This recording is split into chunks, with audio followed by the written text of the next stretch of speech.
Billionaire never allowed kids in his mansion. Then his black maid's twins arrived, and he did this. Began like a cold wind passing through a silent house.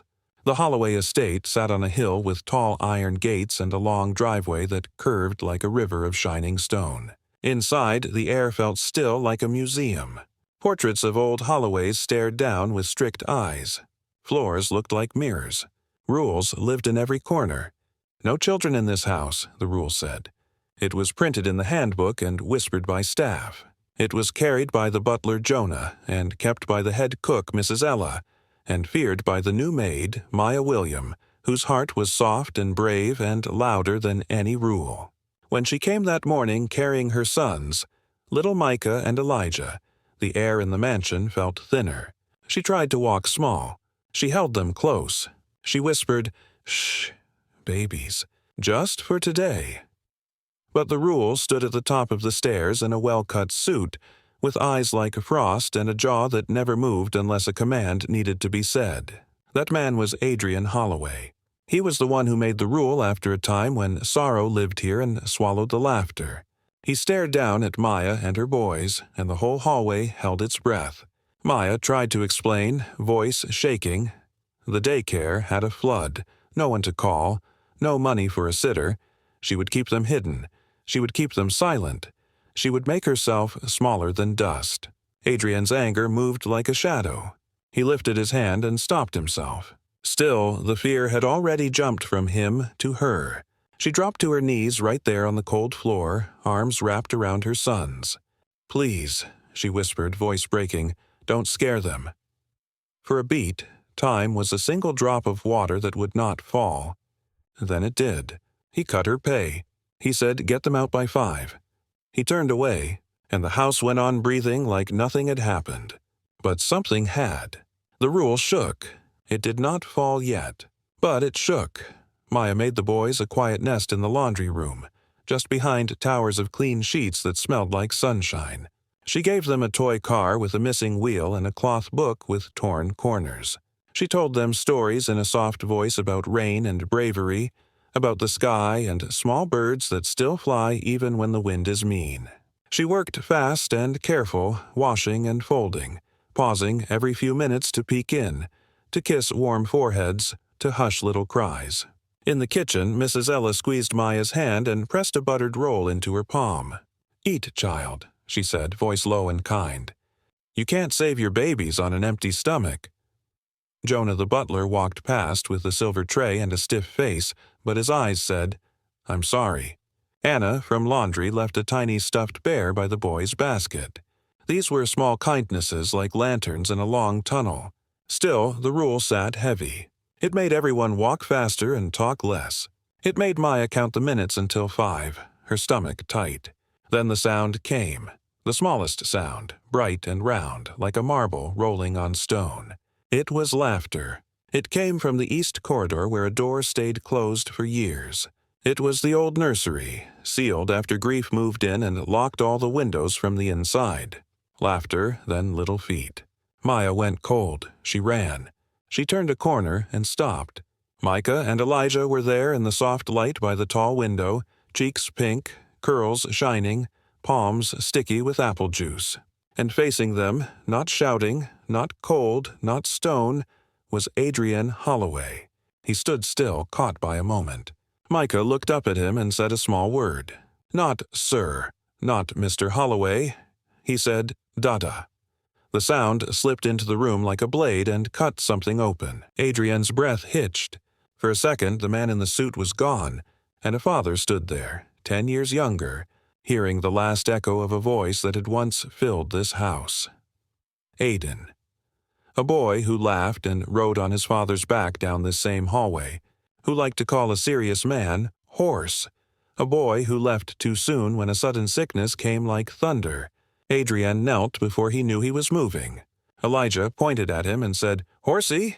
Micah clapped, and the billionaire who ruled the house with silence went to his hands and knees and let 2 little boys climb on. They bounced, giggled, and rode, and he carried them slow, careful as if his own heart might fall if he moved too fast. When Maya and half the staff turned the corner, they froze. They saw the man they feared become someone else. They saw a rule bend. They saw a door in his chest crack open to light. After that, the house changed one small thing at a time, like ice melting slowly from the edges. The next day, Adrian's voice called from the balcony rail in a steady tone. "Miss William." Maya turned, arms around her sons again, ready to say sorry for breathing too loud. But he said, "You may bring them with you, when needed." The hallway seemed to tilt. The portraits watched. Jonah blinked. Mrs. Ella's eyes went wet and bright. Maya could not speak for a moment. Then she nodded and whispered, "Thank you, sir." She almost asked why. She didn't. She knew kindness often had a secret history. What she did not know yet was how deep that history ran. That evening, while the house hummed with new whispers, the old brass bell rang. It almost never rang. On the threshold stood Vanessa Holloway in a cream coat, green eyes cool as a winter pond, a smell of expensive oranges floating in behind her. She moved like she still owned the doorway. She did not, but memories, both bitter and sweet, followed her in anyway. "Adrian," she said, meeting him at the stairs with a kiss on the cheek that landed like a stamp on old mail. She called the house a mausoleum. She asked for tea without asking. She looked at Maya and saw not a person but a problem standing neatly against a wall. "Children?" she asked. The word dipped in sugar and knives, and before Maya could say anything, Adrian said, "They're hers. I allowed it." The room got colder and hotter at the same time. Vanessa smiled without warmth. "Really?" she asked. "You, of all men, letting children in this house?" Adrian's eyes hardened. A muscle in his jaw ticked. He did not explain himself to her. He never had to. But when she was led to the study, when the door closed, Maya could still hear the low murmur of a past trying to bargain with a future. She went back to the laundry room and held her boys, and in that tight, simple space she told them, "We are safe. We will be okay." She did not yet know that safety is not a place but a promise you keep even when the world tries to break it. Morning came pale and quiet. Fog hugged the grass. The iron gates were wet with dew. Maya came early with the twins bundled against her shoulders. Jonah nodded. "Mr. Holloway has allowed it," he said, as if practicing a new language. In the garden, Mrs. Ella showed the boys the boxwood maze and the stone bench that warmed like a cat under sunlight. Their little feet made new paths in a place that had forgotten how to host small steps. In the upstairs window, Vanessa watched, a still figure with coffee in hand and thoughts moving like chess. Adrienne stood beside her and looked down, too. He saw Micah trip and Elijah help him up, two tiny hands gripping each other. Something gentle moved under his ribs. "They are just children," he said. Vanessa did not blink. "Chaos," she said. "Noise, danger." Then she touched his sleeve and changed keys. "Investors are watching. Reporters will come again. They will want a picture of strength, not sorrow. A man in charge, not a man on the floor with toddlers." Her smile said, "Marry me again. Let us make a public story that erases the private pain." "Stability," she purred. "A marriage. Us." The word fell like a stone. Maya passed the doorway below and heard only the end of a sentence, but it pricked like a thorn. Later, in the kitchen, Vanessa asked with a bright, false tone, "How old are your children?" "1," Maya answered, steady, small. "So young and in this house?" Vanessa's smile thinned. "Did no one tell you the rules?" "Mr. Holloway told me I could bring them," Maya said. The room changed temperature again. Vanessa glanced at Adrian with sharp amusement. "You breaking your own rules. That is new." Adrian stood and ended the talk. "Enough," he said. "You don't trade my past like money." His voice did not lift, but it carried to every corner. Vanessa's eyes cooled. She smoothed her dress and said they would speak later, as if she had already won some argument he had not agreed to start. After she left, Maya's knees felt weak, though she was standing. She went to the laundry room to breathe. The door creaked. Adrian stood there, too large for the tiny space, too human for the armor he always wore. "She should not have spoken to you like that," he said. "She is ex-wife," he cut in, calm and firm. "And you are my employee. I should have defended you. I don't need defending, Maya said softly. Just mercy. He dropped his gaze to Elijah, who tugged his tie with sticky fingers. Adrienne did not pull away. He let the small hands hold on. Bring them, he said once more, as if making a vow to a quiet part of himself. Some rules are not worth keeping. Days turned into a rhythm the house had never known. In the morning, the smell of coffee and cinnamon rolls floated with sounds of small feet. The twins learned the names of rooms and plants. Atrium, Elijah said, careful with the A. Camellia, Micah tried, making the L a soft bubble in his mouth. In the afternoons, when Maya polished the stairs, Adrienne would pause at the landing, watching from a distance as the boys played with wooden blocks on a rug that used to be a no-touch artifact. Sometimes he would kneel without thinking and show them how to. Stack 3 blocks and make a door. Sometimes he would stand too long, and his eyes would fill and clear like windows catching a sudden rain. He had not brought up Aiden, no one dared to, but grief has a way of teaching a house how to speak, and some days the walls told old stories in the dust lines where a crib once stood. On those days, Maya worked with special care. She moved through the halls like a song you hum only for yourself, not to wake the sleeping sorrow but to keep it company until it can breathe again. She was not trying to save Adrienne. She was trying to do her job and love her boys. But love is a lantern, and even a strict man follows light when he has been in the dark too long. The staff watched it all with held breath. Jonah pretended nothing was new, but he started carrying small candies in his pocket for the twins. Anna from laundry sewed little stars on Micah's blanket. Mrs. Ella told anyone who would listen, "Children are prayers that know how to walk. But peace never stays alone. It is always followed by a test." Vanessa stayed longer than anyone wanted. She made calls in the study. She met with a lawyer in a blue suit with a soft smile and sharp eyes. She wore pearls like promises. She told the staff to change linens in guest rooms no one had used in years. She dropped comments like crumbs. The gala will be soon. The board expects a speech. The press needs a headline. She told Adrienne that investors liked pictures of happy families, that the company's new health tech lab, soon to open, needed a ribbon cut with a perfect frame. A strong man, a graceful woman, a story of moving on. "I am not a story for them," he said. "No," she said, smiling like a wolf in a white dress. "You are the headline." He did not answer. But later, Maya saw him standing alone by the French window where light fell like gold. He looked like a statue waiting to be told it could step down. She almost said something and did not. It was not her place. In the laundry room, the boys built a castle from folded towels and laughed until they fell into a heap. Their laughter ran down the hallway and found Adrienne. It brushed his cheek like a small hand. It asked him a question without words. "Are you ready to be alive again?" The first major turning point came on a rainy afternoon when the sky was a bowl of tin and the road to town was a ribbon of black glass. Adrienne had a board call that stretched like a road with no end. Vanessa sat in as if she were still the wife, sitting straight, taking notes, adding remarks. The twins, restless in the laundry room, slipped away like 2 bright birds. They went down the east corridor and pushed the door with the ship painted on it. It led to Aiden's old playroom, untouched for 10 years.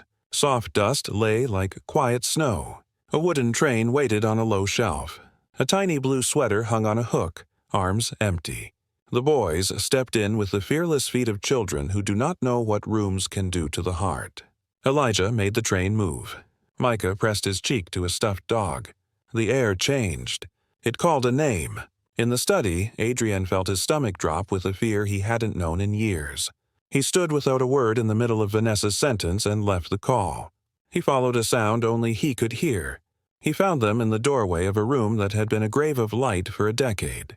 He did not shout. He knelt. He placed his palm flat on the floor as if greeting a place and the memory it still held. "It's okay," he told the twins in a voice that trembled. "You may play." Vanessa walked in behind him and stopped, color draining from her face. "You cannot do this," she said quietly, eyes sharp with panic. "You cannot let them in here. You know what happens when—" She stopped, trapped by her own tone. Adrian turned his head and looked at her with a new steadiness that came from holding fear and choosing not to drop it on others. "What happens," he said, "is that I remember my son's laughter, not only his last day." He stood, taller somehow, as if adding back a piece of himself. "Leave them," he said. "Let them be children." That night, Vanessa made a call that would grow bigger than she expected. She asked a reporter friend to come accidentally tomorrow to catch a picture of the changed Mr. Holloway, to pull him back into a narrative she could control. It was a move like a match flicked near dry grass. The second major turning point came the next day during the noon hour when the house smelled like baked bread and the hedge trimmer hummed outside. A small drone buzzed near the garden wall, quiet but not quiet enough. It dipped and peered over the hedge like a curious bird. The twins squealed and ran after it. Jonah waved and scolded the air. Maya looked up from the basket and felt a coil of dread wind inside her. The drone clicked. It flashed. It made a picture. It flew away. Minutes later, a photographer in a casual jacket wandered at the gate with a smile and a press badge half hidden. A woman in sunglasses, Vanessa's reporter friend, leaned on the car hood, waiting. "Human interest," she called out to the guard. "Soft feature." She said it like it was kind. Inside the house, Vanessa tilted her head, watching her plan unfold. Sure, she was doing the right thing, even if the right thing had a smell like gasoline. Adrian walked out, saw the badges, saw the drone return for another dip. His face went still. His hand closed. "No," he said, and his voice carried to the hedges. He turned to Jonah. "No pictures. No questions. Not today." The guard shut the gate. The drone hovered, then left. The reporter's smile thinned. Vanessa stepped forward with a perfect frown. "They'll write a story anyway," she said. "This could help you," she added softer. "This could help the company, the lab, the image." "My grief is not a tool," he said quietly. "Neither is their joy." He meant the twins. He meant the sound of their feet on stone. He meant the way Maya held her children like a shield and a home. Vanessa sighed. She looked at the hedges as if they were in her way, but her phone buzzed with a promising text. Someone else leaked a tip, maybe a driver, maybe a person who wanted to sell a private moment. Tomorrow, the story would be online. Billionaire breaks his own rule. Pictures of small shoes on a historic rug. A rumor of a new romance. The maid, the twins, the old pain. The internet loves a soft heart. It can turn hard with jokes. The third major turning point came that same evening when thunder rolled like a big drum and the power flickered. The house had a generator, of course.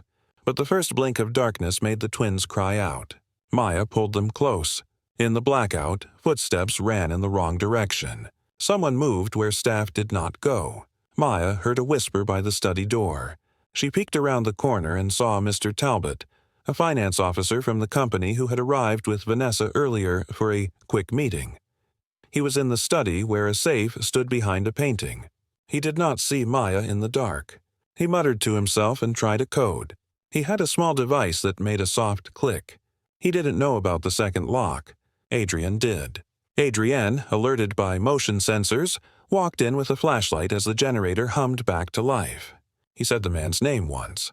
"Talbot." The flashlight beam caught a scared face and a sweating upper lip. Talbot stammered something about papers, an urgent file, Vanessa's request.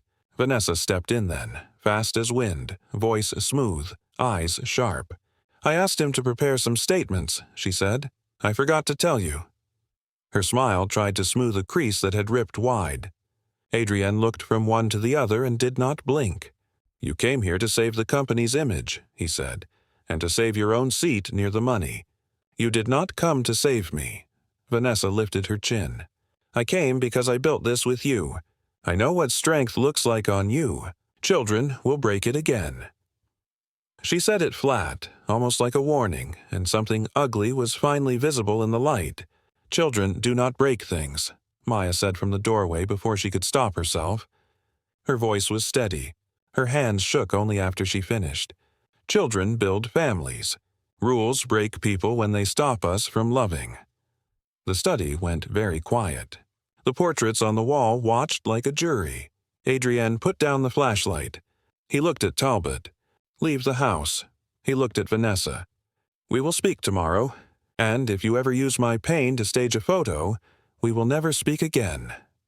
She flinched as if he had struck her, though he had not. He had taken back something she thought she could hold forever, the pen that writes his life. That night, it rained hard and hard.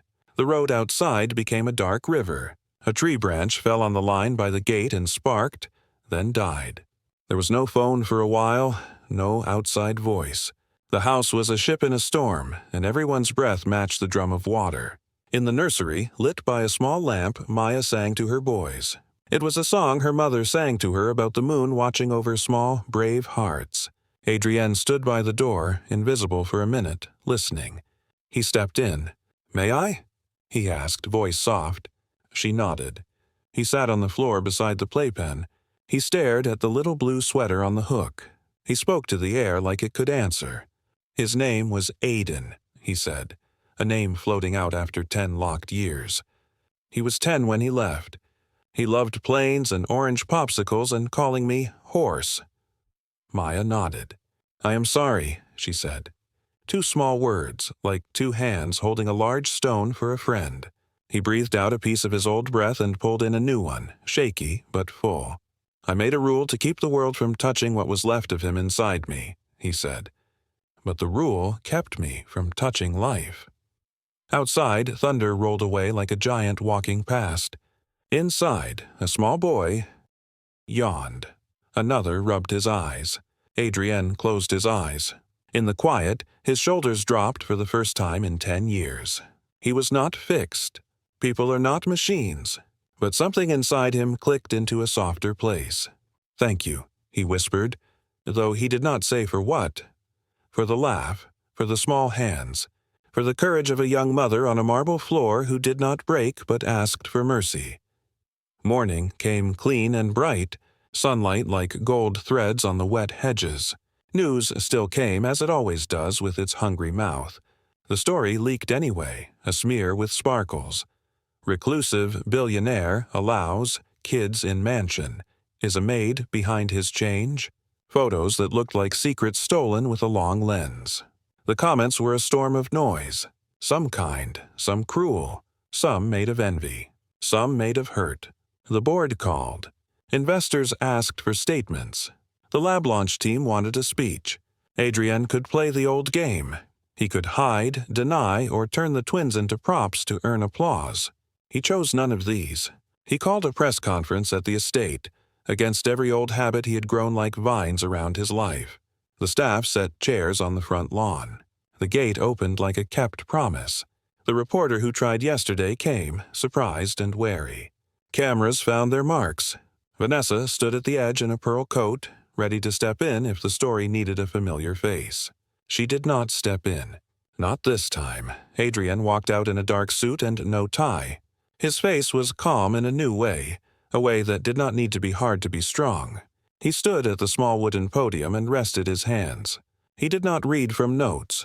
He looked at the people. The ones who write, the ones who buy, the ones who think they own other people's stories when they do not. He said, "My name is Adrian Holloway. I made a rule in this house, no children, because I lost my son. I thought silence would save what was left of me. It did not. It turned my home into a museum of pain." The lawn was pin-drop quiet. Inside the doorway, Maya held the twins, one on each hip. Their curls caught sunlight. Their eyes looked like little stars that blink when you laugh too hard. A young mother who works here brought her boys when she had no safe place to leave them, Adrienne said. I was cruel to her because fear is loud and kindness is quiet. Her boys laughed in a hallway where laughter had died. They found a room and, with it, a locked door inside me. I will not use them for a headline. I will not let anyone else do it either. But I will say, on record, that I was wrong. The rule is gone. Children are welcome in my house. A murmur rippled like wind in wheat. Questions flew like birds. What about the company? What about the lab? What about Vanessa? What about the maid? The lab will open on time, he said. We will build tools that help families breathe easier. That is the headline. The rest is mine. His eyes found Maya. They did not linger too long, because he did not want to drag her into the public sun. But the look was a thank you in a language without words. It said, "You saved something here you did not know you could save." Vanessa stood still, her face unreadable. She had wanted a picture of strength she could frame on a boardroom wall. She got a different kind of strength, one that did not need her shape to stand. She left before the lemonade trays came out. She did not slam the door or throw down sharp words. She simply went to her car and sat with both hands on the wheel. She remembered a boy's laugh, too. She remembered a man who once carried that boy down the hall like a parade of two. She had loved that man in her way. She had tried to shut the light so she would not be burned by it. Now she saw she could not carry his story where he did not want her to. She drove away quiet. In time, she would find a different city and a different mirror. In time, she would forgive and be forgiven in the smaller ways that matter more than applause. The lab opened with no red carpet tricks, only good science and clear promises about health and hope. Maya watched from the back with the twins in a double stroller. She wore a clean white blouse and a small gold chain her mother had given her. Mrs. Ella stood beside her, whispering, "Look at you, girl. Look at what courage can do." Jonah held a program and pretended not to cry. Anna from laundry took a picture on a phone with a cracked corner. Adrian spoke about innovation, but he also spoke about people. He said the lab would develop tools for families with kids who have breathing troubles, sleep troubles, hearing troubles. He used the word families often, not consumers. He mentioned scholarships for daycare workers to learn pediatric health basics. He mentioned a fund for single parents who needed emergency help. He did not say Maya. He did not need to. The shape of his promises said her name in a way the cameras could not bend. After the speeches, when the lights were down and the chairs were stacked, Maya pushed the stroller along the garden path. The twins kicked off their shoes. They liked the wet grass on toes. They wanted to run. They wanted to find the stone bench warmed by sunshine again. Adrian walked beside them. He did not speak for a minute. He kept step with small feet. The air smelled like cut lemon and rain. "I should raise your pay," he said at last, "and give you regular safe child care here when you need it. No more laundry room nests. A real playroom, managed by someone good, with books and blocks and a soft rug a child can fall on without fear." Maya's eyes filled. "You don't have to." "I do," he said. "Because it is right," he paused, "and because I like to hear small feet on my floors." They stopped near the French windows. Inside, the old nursery was no longer a sealed ache. It was a room with light. There was a shelf of new books and a basket of soft animals. The little blue sweater still hung on the hook, but now it was a memory among many, not a door that hurt to touch. "May we go in?" Elijah asked in his small, hopeful voice. "Yes," Adrian said. He opened the door. The climax came quietly but big, like a tide that rises while you are smiling at the moon. It was a Sunday dinner, simple and warm, with roasted chicken and green beans and mashed potatoes that made the house smell like a story with a happy chapter. The staff sat at the long kitchen table the way families do, the way workers everywhere always wish they could. No hierarchy, just plates and laughter. The twins smeared gravy on their faces and looked like kings who did not need gold. Adrian came to the doorway and did a thing he had never done. He asked, "May I join you?" Silence, then chairs scraped and made space. He sat beside Maya. He passed bread to Anna. He asked Jonah about his chess game with the gardener. He told Mrs. Ella the marshmallows on her sweet potatoes were exactly perfect. And then, as night came soft to the windows, Micah climbed across his lap and fell asleep there, cheek on his shirt, breath warm and even. Adrian did not move for a long time. He looked down at the small face and let the weight on his chest be a blessing, not a burden. In the quiet, he said, "I loved my son more than I knew a person could love. I thought if I kept the house still enough I could keep the sound of him here." He swallowed. But love is not a museum.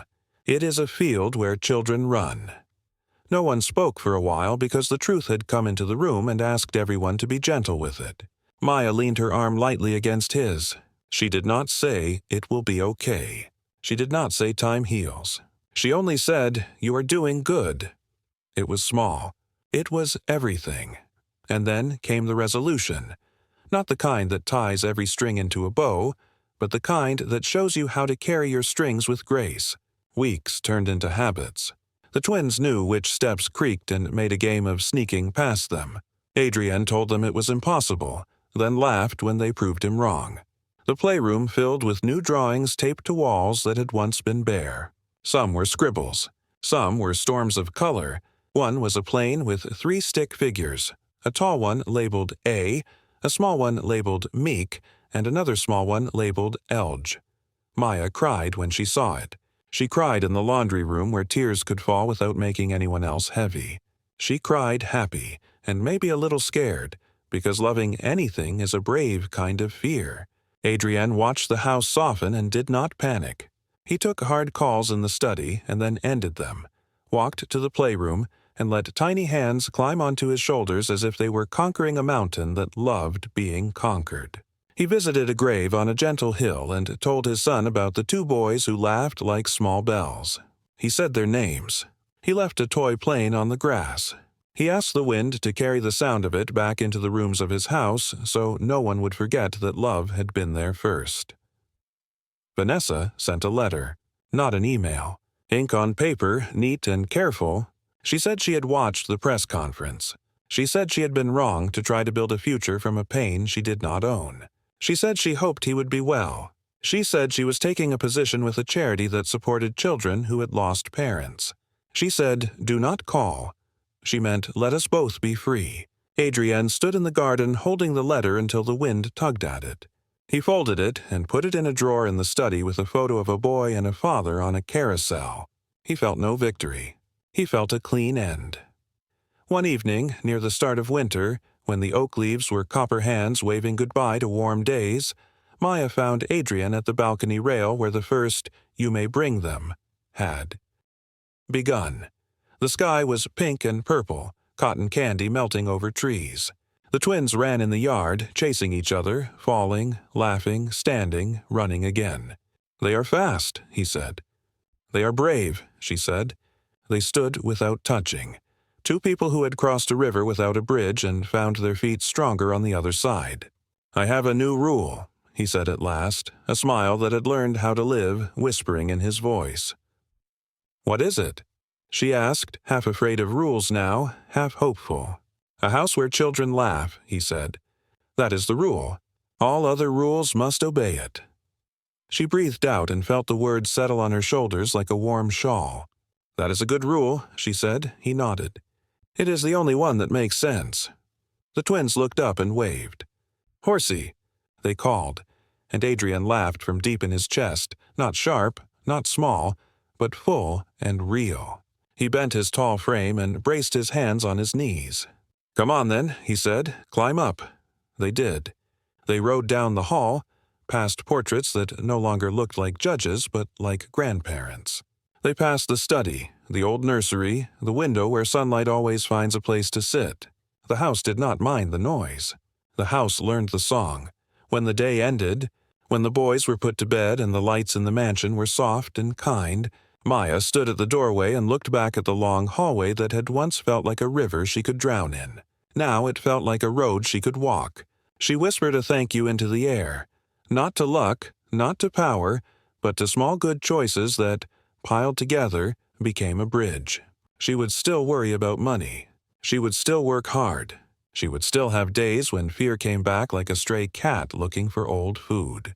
But she would not be alone. She had a place where her children's feet were not a problem, but a promise. She had 2 boys who would grow up knowing that their giggles had opened a locked door, and a man who had learned that rules are tools, not gods, and that love makes the only house that can stand through every storm. In that quiet moment she smiled, and the walls seemed to smile back. So, the story that began with a warning on the stairs and a mother on her knees did not end with a headline or a gala. It ended in a kitchen with warm plates and gentle hands, in a garden with wet grass between small toes, in a playroom with drawings that wrinkled at the corners because the tape was old and no one cared. It ended in a heart that had been shut like a bank vault and now was a door propped open with a wooden block. It ended in a mansion that was no longer a museum, but a home with a sound, the steady drum of tiny feet, and if you listen closely, you can still hear another sound too. Not ghostly, not sad, just a laugh from long ago mixing with two new ones, making a chord that feels like mourning. That is how the rule broke and the family began. And that is how Billionaire never allowed kids in his mansion. Then his Black Maid's twins arrived, and he did this. Became not just a title for a video, but a lesson a house can keep for as long as walls can stand and sunlight can find a window.